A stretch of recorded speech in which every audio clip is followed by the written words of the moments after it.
Hello, leaders. As we continue to really look at family care and that welcome and hospitality piece going into this school year, we are going to reimagine what attendance area applications can look for. This is your out of area, your out of district applications, and really putting them into the heart of our schools to be able to provide that welcoming and hospitality piece to our parents. So I'll share this slide deck with you, but this is going into the vision. I do want to pinpoint and look at the OOD OA procedure that will now be followed. This is going to be shared with all of your family caretakers on their training on July 29th, so they will know how to go in and do the brunt of this work. Applications are no longer going to be kept on paper. They're going to be all done on a Google form, so you can access both of those. It looks like this. So this will be actually not what the person filling it out will see, but this can take you through and show you. It's just moving all of that information onto an actual online process versus a piece of paper. This is what our families will see. They'll go through here and it'll take them through each step of putting in the information that is needed for an out of area and out of district application. So that'll be available on our website, and your registrars will then be able to direct families to this process, so we're no longer dealing with paper.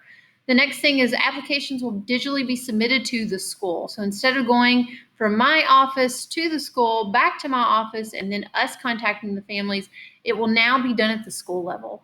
So this will mean that your family caretaker will be the one that is contacting families about any further information that they might need for the application. They're going to contact them to let them know if they've been accepted or if they've been denied, and what the appeal process can look like for them. So they're going to be that first and final touch point to really welcome and support those families on the process. Your school team will then review the application. So I do want to talk to you a little bit about that review procedure. So remember that we really want this to be a value-driven process. So you're thinking really about when you're looking at each of these applications at the school level, is we're hoping to provide with this new application process a way for you to check out the gifts and experiences that each student may bring to your school. So that was one addition to both of the applications, is allowing a time for the parents to type in some information about their student versus let's just look at their academics, their attendance, and their behavior. So keeping in mind that that is the number one piece that drives your decision process when you're looking at out of area and out of district applications.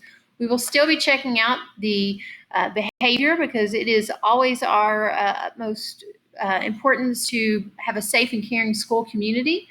You will also still be looking at a student's academics, because we are definitely committed to that success and want to make sure that there are no excessive academic concerns.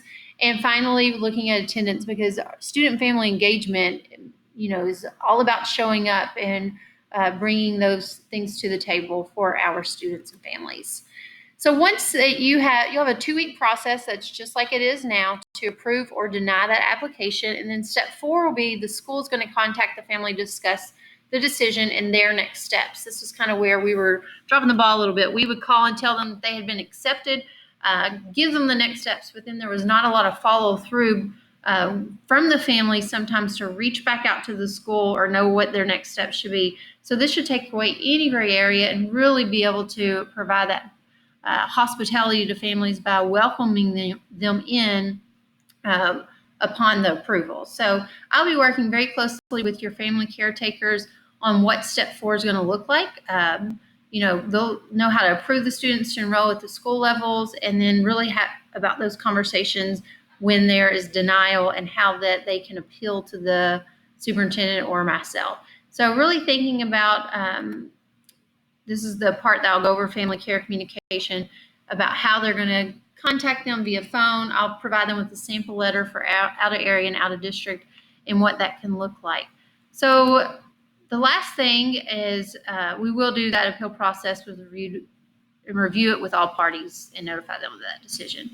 A couple things that you're going to find in this slide deck too. This is still in the works, but I am working on a transition support timeline based upon the needs of those transitions from elementary to middle school, then middle school to high school. So these dates could fluctuate a little bit as we go through the year and we begin talking more. They have not been made publicly yet, but will be something that we can work on pushing out at a later date so that we can fine tune some of these enrollment numbers as needed.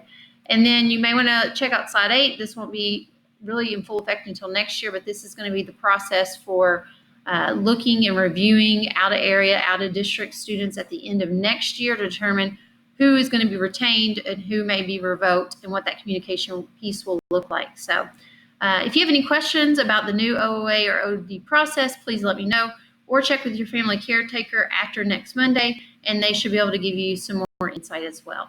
Have a great day.